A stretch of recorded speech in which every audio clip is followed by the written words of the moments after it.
on with the Epstein docs. And Mark Carney is involved in that, but I'll talk about that during the Carney series of tabs. Starmer is in the United States, and Vance was talking about freedom of speech problems in England, and so that's interesting. I'll show you that video. Andy Lee is being stonewalled by Elections Canada. She's asking about Liberal leadership regulations and about multiple donations from the same people and so on and so forth.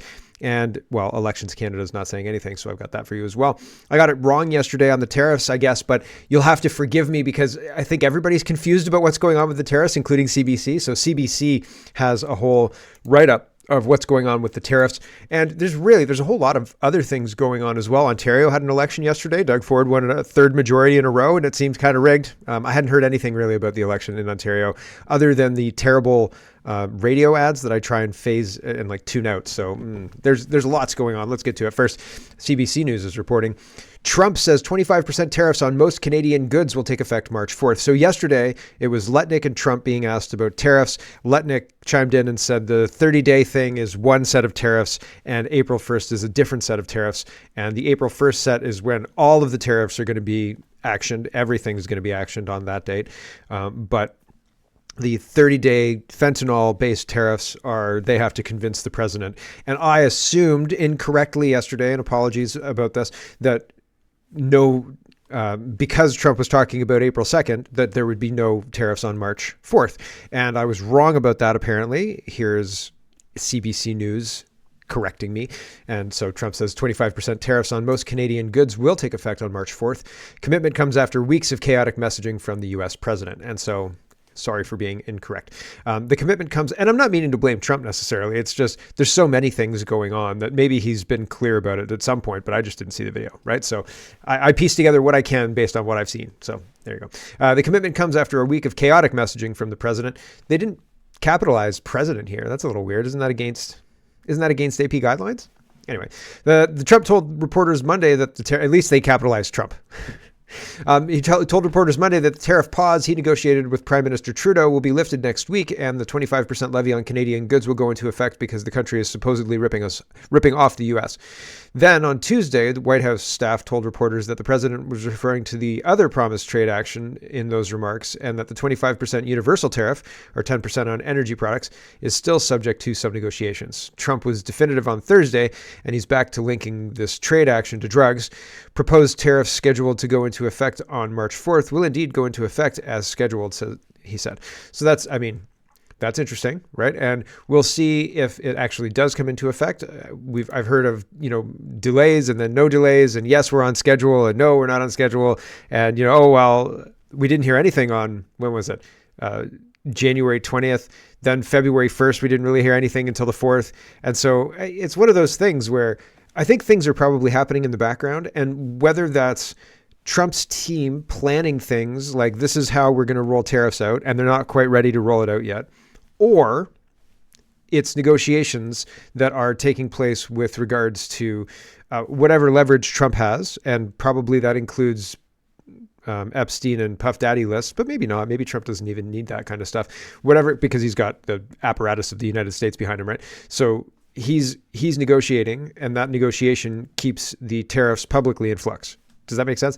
And so maybe, I don't know, but that's my speculation. Here's Scott Moe trying to negotiate. He says, this week I've returned to Washington with Saskatchewan industry leaders to continue our efforts to de-escalate the threat of potential tariffs from our largest trading partner, the United States. We will continue to highlight the mutual benefits that our countries have when working together. This advocacy is crucial to strengthening key relationships and emphasizing how highly integrated both economies are. So it's interesting. He's working away, and unfortunately in Ontario, Doug Ford is not. He's using his election win to take aim at Donald Trump, and he says, we will never be the 51st state. So here's Doug Ford's victory speech yesterday after winning a big majority and taking aim at Donald Trump about all of this stuff. And I think that, again, it's not, we didn't have a choice in Ontario. There isn't really another choice. Maria Stiles, or whatever her name is, NDP at 25, Liberals at 14 seats. The real story here is the Independent. I don't know how she won so big, but I guess this is her second time winning. But I think that Poilievre is offering the same that the Liberals are offering, that Carney's offering. Everybody's offering the same response to Trump. Nobody's really offering a he's right. Like, we totally F this up, and we have been bilking off them for years. We went with dental instead of paying for a military. There's all sorts of things that they could mea culpa. They could say, holy smoke, what's Trump found in wasteful spending just in their Medicaid, well, not Medicaid, just in USAID and other things. And I've seen, me personally, and I've shown you the videos that I've seen, that Medicaid in the United States is being used as a insurance scam, it seems like, right? The insurance scam the insurance industry is getting away with lots and lots of money. A $700 treatment is being co-paid at $5,100. And that's insane, right? Like, that's absolutely crazy. So looking at that, you think, maybe does this extrapolate to Canada? No, Trump's a mean guy, and we're going to use every tool in our toolbox, meaning we're going to flick the lights off on them in order to win this trade war that we can't win. It seems stupid. Like, it seems stupid. We don't seem serious. It's like you've got a strategy for winning risk, but your strategy is holding Europe, right? Like, this is not a strategy, dude. Like, it's not going to work. You're never going to hold Europe, man. Here we go. Donald Trump thinks he can break us. He thinks he can divide and conquer, pit region against region. Donald Trump doesn't know what we know. He is underestimating us. He is underestimating the resilience of the Canadian people, the Canadian spirit. Make no mistake, Canada won't start a fight with the U.S., but you better believe we're ready to win one.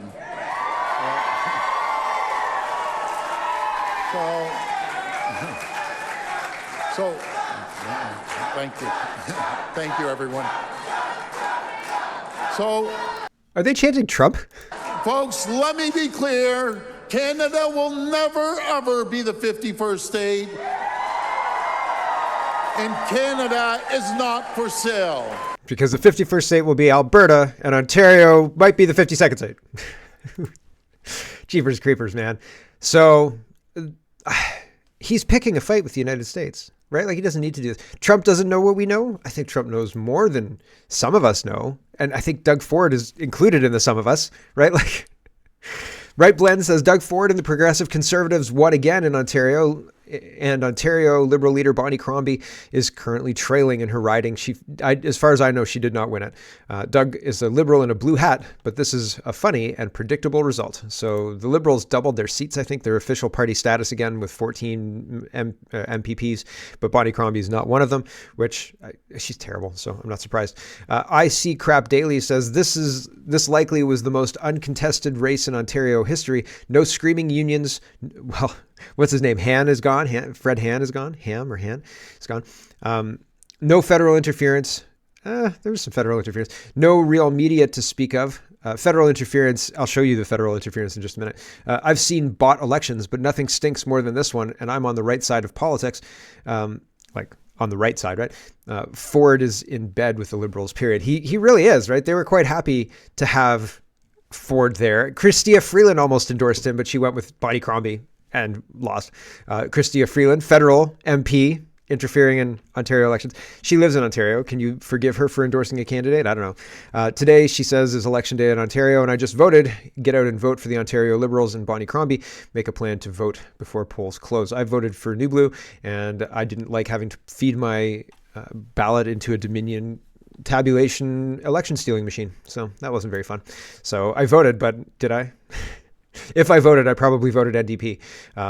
And Danielle Smith says, this is just disappointing. You know, like, it's like you come home too late and your parents are up and you're like, I know I'm in trouble. Let's get the yelling over with. And they just sit there sounding defeated and they say, I'm disappointed in you, son. And you're like, oh man, you just feel that more, right? I'm disappointed, Danielle. We could just have a history month. We could just do like history month, right? History of the region. And we could just talk about all the cool things that happened in our region, right? It'd be super great. We could have Canadian history month. It'd be great. We could talk about everybody, right? Danielle Smith says, I enjoyed celebrating Black History Month last night in Edmonton at the Royal Alberta Museum. Black History Month. Affirmative action hurts everybody. It's not good. It's bad. Okay. We can celebrate everybody and we can celebrate Canada and we can include everybody and not exclude everybody except for Black people, right? Like, this is wrong, guys. This is racist. Come on. Okay. Black History Month is a time to reflect, celebrate, and come together. If you're black, okay. It's about honoring the past while looking to the future, building friendships, strengthening communities, and ensuring Alberta remains a place of opportunity for all. Sure, opportunity for all. You can come to Canada and not be judged for the color of your skin, but the content of your character, unless you're a white settler colonialist. Welcome to Black History Month. Like, are you serious? Honestly, people don't see a problem with this. Everybody's cool and on board with this. The most conservative premier in the country is right on board with this, says this is good for us. It's not good for us. This is ridiculous. And it's been ridiculous, and people should stop it. And we should be able to speak plainly about this.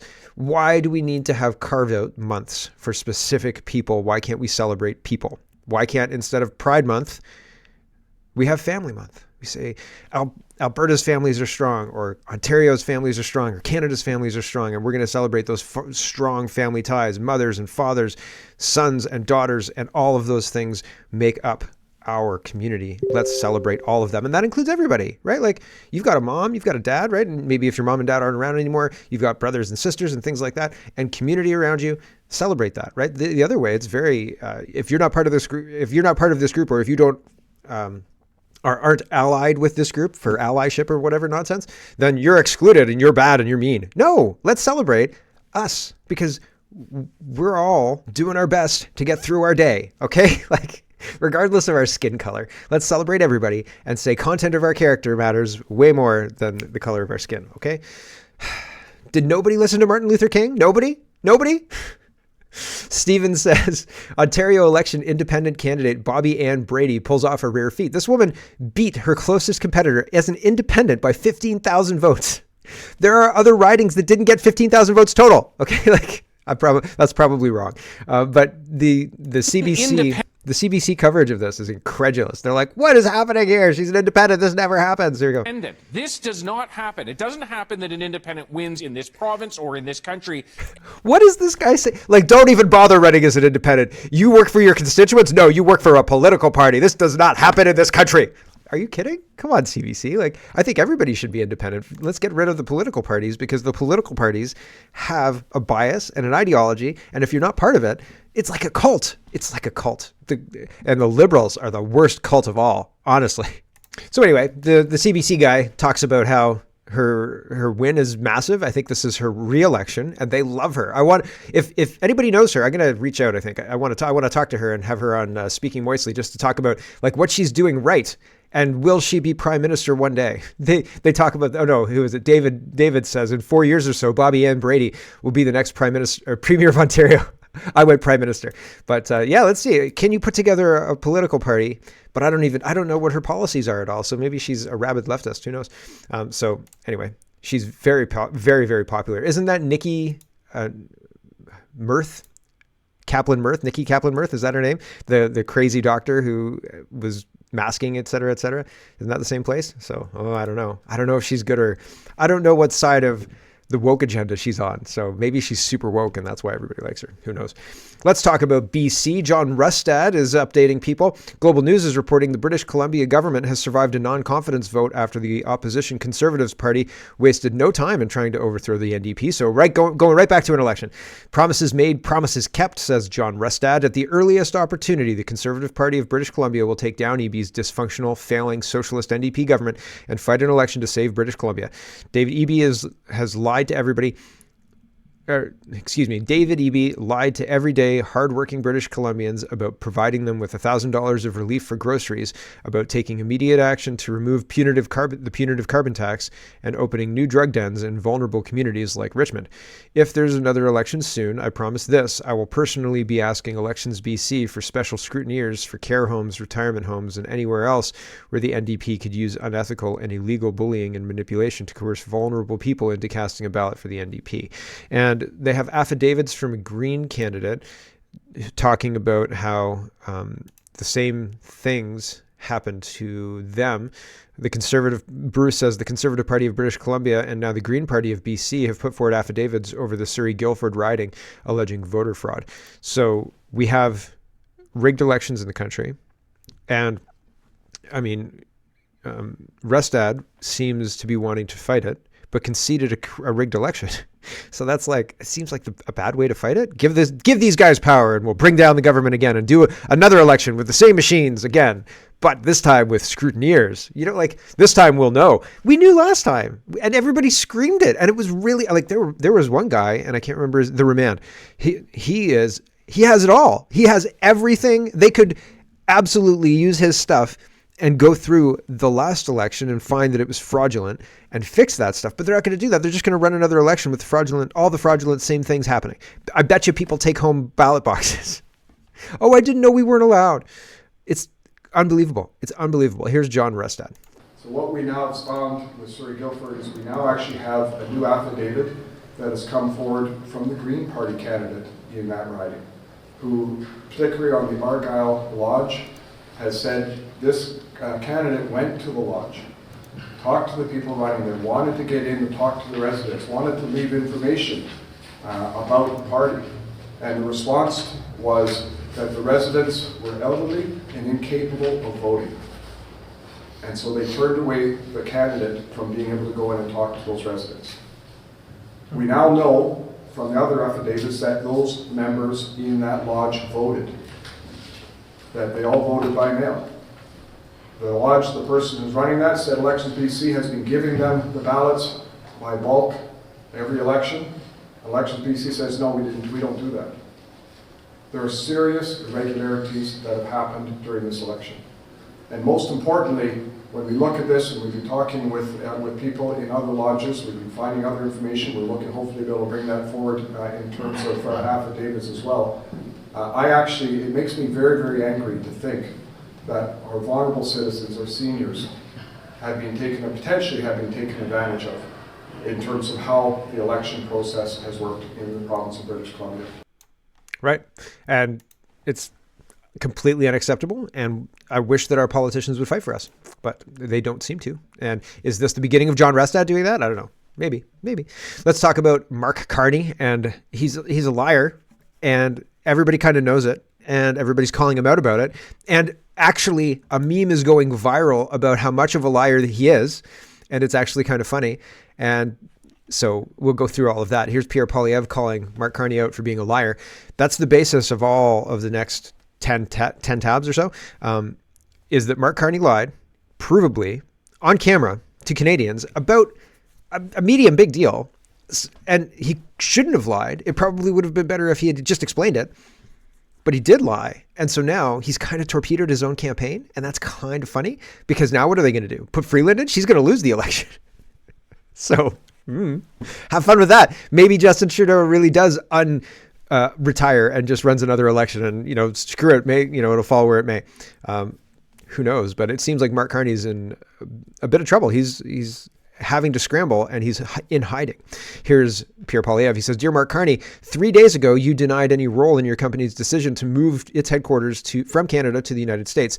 Documents prove you chaired the board meeting where the decision was unanimously approved. Since then, you've vanished from sight. Where are you hiding, and when will you face the music?" We'll see. Sarah says, 2 days ago, Carney got caught in a massive lie and cover-up. Since then, he's been in hiding. Is this the kind of Trudeau-like transparency Canadians can expect from carbon tax Mark Carney? Yeah, seems like it. That seems like that and yellow teeth. Ha. Somebody said, every time you talk about Mark Carney's teeth, I worry about my teeth. And I'll tell you, me too. I can see myself on my monitor here. And sometimes I'm like, I hope that I don't have something weird in my teeth today. Or I hope my teeth don't start to yellow weirdly for some strange reason. I mean, I brush my teeth a lot. By a lot, I mean twice a day before bed and in the morning, right? And I floss. And so that seems, and I have a Sonicare toothbrush. So that seems to do pretty okay. I don't think my teeth are very yellow, but every time I talk about his teeth, I think to myself, Jeepers Creepers. I hope my teeth are still okay. However, here's Mark Carney, and is it just me who thinks he's got lots of money. He really should fix this. His teeth are incredibly bad. No, this is I can't even look at his teeth. I have to purposely look away from his teeth. Mark Carney says, it's election day in Ontario. Make sure to cast your vote and make your voice heard. Polls close at 9. So is this foreign interference, British foreign interference? Is he he's an EU citizen, right? He's a Dublin citizen coming here to tell us to vote in Ontario? What are you talking about? How long have you lived in Ontario, yellow teeth? Oh, here's another one, right? He's going to come and get you with his teeth. Blacklocks reporter says, some of us were at Ottawa in 1995. Mark Carney wasn't, when Paul Martin cut the budget and then balanced it in 1998. Guess who wasn't in Ottawa? Mark Carney. So that's the Blacklocks reporter talking about that. It's pretty funny. And Holly Doan follows up. No comment from Mark Carney's Liberals over claims he personally helped balance 1998 federal budget, though he was a student at Oxford at the time. Weird, right? So he's a liar, and people know he's a liar. He lied about he lied about the documents and who chaired the documents. He lied about balancing the budget in 1998 with Paul Martin, right? And that's crazy. And what else did he lie about, right? Here's Angela. She says, Mark Carney just uploaded a photo of himself running across Canada, says he finished what Terry Fox couldn't, right? Here's Mark Carney. These are all different people coming up with AI Mark Carney memes. Mark Carney was the referee that called the Saskatchewan Roughriders for too many men in 2009 Grey Cup, right? He's everywhere. Mark Carney said he's already been to Mars. Elon Musk, is this true? Right? Like, there's all sorts of fun. Here, Mark Carney was the fifth Beatle, right? All sorts of fun ones. Mark Carney personally carved Mount Rushmore in one day. He was on Apollo 11 mission. Mark Carney's Immaculate Conception predates Virgin Mary's. He's everywhere. Mark Carney initiated the Big Bang, so people are going way back in time. Mark Carney discovering insulin. And these are all different people. This isn't the same person just making up all sorts of different Mark Carney things. So when you lie to everybody and you have ridiculously bad yellow teeth, people are going to make fun of you. So Viva Fry says, just a short video of globalist WEF lackey Mark Carney promoting Agenda 2030, explaining how the government policy of imposing a moratorium on internal combustion engines tells the industry where that industry is going. Incredible government coercion controls markets. This guy really is a genius. A WEF globalist tool who's going to cripple the Canadian economy at the altar of climate. We're already on the way there. Juno News says Prime Minister Trudeau avoids the question when asked if his advisor Mark Carney recommended against high immigration and government spending. Did Mark Carney say that? I can tell you Team Canada approach is the pivot. So we'll listen just a little bit of this. I don't want to listen to all of this because Justin Trudeau's terrible, but I want you to hear the question and I want you to hear the pivot and walk away. Okay? Because it's important to recognize these things. If you hear something, you start trying to make sense of it, and then your brain forgets what the heck question is he answering again? What did they ask him?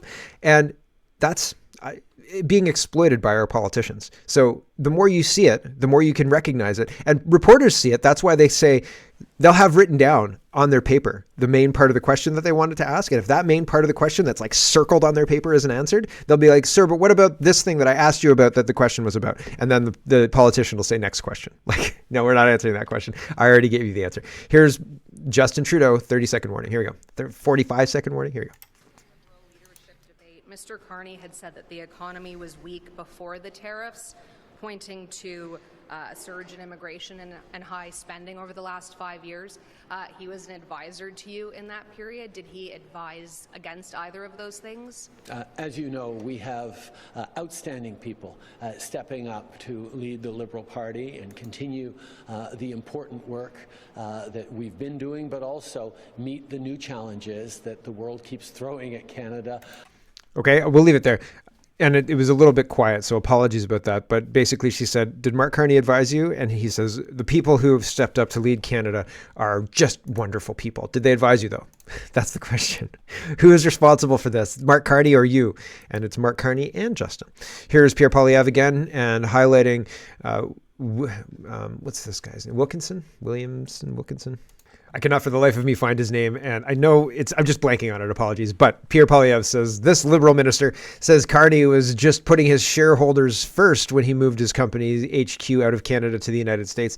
This says two things. Carney put money ahead of the country.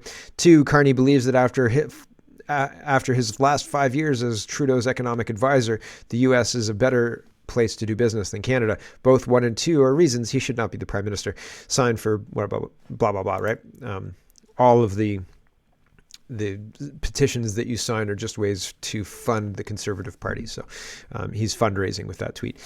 M. Brandt says, this is interesting, of Carney and Epstein connections. So Canada Proud says, Mark Carney says he had no knowledge of Jeffrey Epstein or his crimes when he met Ghislaine Maxwell at his sister-in-law's estate, even though Epstein had 7 different phone numbers to reach Carney's sister-in-law and the work phone number and home phone number of Diana.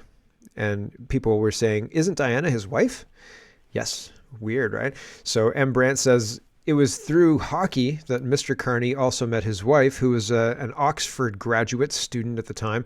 She was a star on the women's hockey team, having only picked up the game as an undergrad at the university. They met through a mutual friend and got married in a church outside Oxford in 1994. Miss Carney's father is a wealthy pig farmer, and her sister, Tanya, is Lady Rotherwick, having married Robin Kaiser, the third Baron Rotherwick. Their 1,700-acre estate, Cornbury Park, which is near Bellingham Place, is home to an annual rock festival dubbed Posh Stock because it has attracted fans such as Prince Harry, other royals, and British Prime Minister David Cameron. After leaving Oxford in 1995, Mr. Carney returned to Goldman, working in London, New York, and Toronto. Miss Carney earned a master's in international relations at the University of Pennsylvania and worked at a variety of nonprofit groups and think tanks, including Canada 2020. By 2003, Mr. Carney had had enough of the materialism of Bay Street and applied for a job at the Bank of Canada. That led to a stint with the Department of Finance and ultimately to the post as governor of the Bank of Canada in 2008. So that's interesting with the Epstein connections through his wife, right? And he claims that nothing to see here, but who gets to decide that? A liar like Carney? Nothing to see here? Do we believe him? Come on, right? Andy Lee says, with all due respect, Elections Canada, this was sent to you 3 days ago and people are already voting. I expect an answer, says Andy Lee. And she says, are individuals permitted to contribute the maximum amount, $17.50, twice under Part 2A to a specific leadership campaign under any circumstances? Thank you for your time and consideration. So they're just going to ignore her until this whole thing is done. They're going to put Carney in. They're just going to implant him. Boop, done. That's it. And why? I don't know. But it seems like they have decided, and this whole election is just a dog and pony show, right?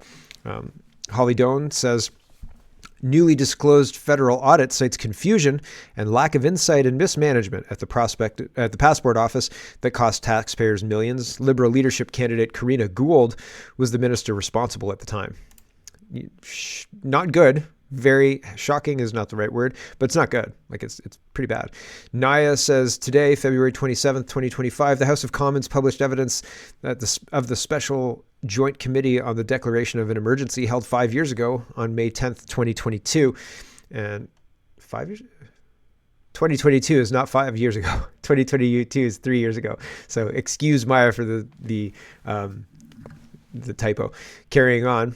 She says the Canadian government subverted the Canadian Charter of Rights up to 520 Canadians without due process, refusing its contractual global standards of basic human rights and habeas corpus, innocent until proven guilty. CSIS perjures itself in its testimony, but no one cares for upholding the laws of Canada. CSIS says in one sentence, it is prohibited from investigating domestic protests unless a threat to the country exists. In the next sentence, CSIS says it was monitoring the protest in case people made threats. So they can't do that, but they were doing it. RCMP Commissioner Lucky proves herself a liar, but no one cares.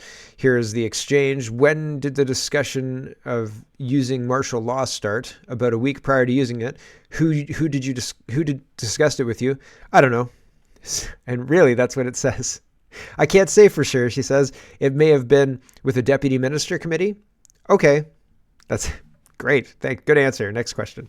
The RCMP commissioner runs an end around the government committee questioning. Commissioner, you just stated the Emergencies Act was needed because of multiple threats across Canada. Can you provide a list of the places where the Emergencies Act was needed?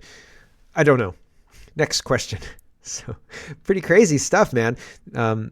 Here's the exchange just to give us a little bit more color. It says, the joint chair, could you send me that list in writing, Miss Lucky? I'm running out of time. Lucky says, I'm not sure. I would definitely have to check with the people who I've disclosed the information to.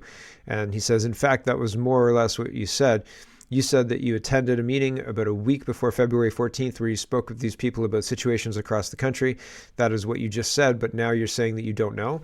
However, if you discussed it, you know what was going on at the time. I want to know what those situations were. We know that the situation on Wellington Street lasted for weeks, but I would like to know where else the situation had become unmanageable. That's part of your comments. I'm asking that you summarize it for me in a document instead of listing it verbally. Can I count on your cooperation, Miss Lucky? I will see what I could do to provide. He says, it's not very complicated. I'm asking you to provide me in writing based on what you just said, what you said to the people at the meeting in question. You told them that there were urgent problems on the ground. I don't know where you're looking while I'm speaking. Who prepared the notes that you read in your introduction, Miss Lecky? And she says, I can only speak to what happened in the RCMP jurisdiction from an RCMP perspective. And he says, so then ask your boss to appear before us. And he says, if you can't answer this question, I'd like to question your boss so he can respond because I need this information. I've just wasted my 5 minutes asking you for a list of places where there were problems. It's too bad because I had a lot of other questions for you. I'd like to see cooperation from the RCMP, Miss Lecky, and that's the least you could do. I didn't ask for anything complicated. I've yet to ask you for a copy of the legal opinions. I'm simply asking for a list of places where there were problems. And the chair says, thank you, Mr. Fortin. And then they ask about if that information will be disseminated to everybody. And then they tell the CSIS and the RCMP that there's a duty of candor, and that means to stop lying and stop bullshitting us. And that's there is a, I don't know if it's a law, but a duty of candor is practice, let's call it, that they not lie and not bullshit people. And they say, oh yeah, we're aware of that. And then they go right back to lying and bullshitting people. And that's just crazy, right? It's not surprising, but just crazy. Hello everyone, thanks very much for watching. This is just a short version of a longer show. If you'd like to get the whole show, you can go over to CanadaPoly.com and sign up for a subscription. Just look in the drop-down tab for Shop and Donate and look for subscriptions, and you'll get immediate access to the full show. Love to see you. Thanks for watching, everybody. Have a wonderful, wonderful